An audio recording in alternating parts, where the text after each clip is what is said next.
Dun sa mga nag-comment sa akin nag-comment sa akin dun sa kinumpare ko yung Middle East, Saudi Arabia at saka sa Pilipinas.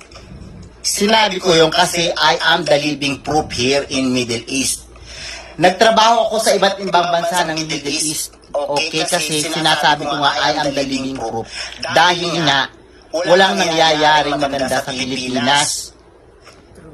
After transition, new president, diba, napansin nyo, kaso. Diba ba ito yung kaso, ipapakulong, ganun lang. Diba? Hindi na, instead na pagyabunin ba, o paunlarin ang Pilipinas, puro ganun sila. Pinapakita nila na kaso. Ganun, paulit-ulit na lang kaso.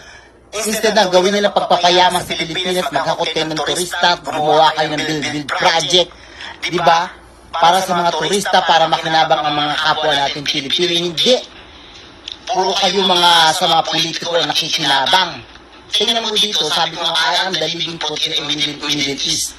For almost 17 years ako dito sa Middle East, nagtrabaho sa ibang bansa.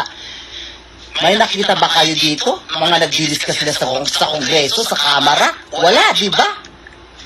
One word, one batas, one hari, one king. Ganun lang, o di takot ang lahat. Pag gumawa ka ng masama at pati yung mga korupsyon, ganun. Eh sa Pilipinas, sige nga, sa Pilipinas, matanong ko kayo, puro kayo girgir lang, puro kayo daldal.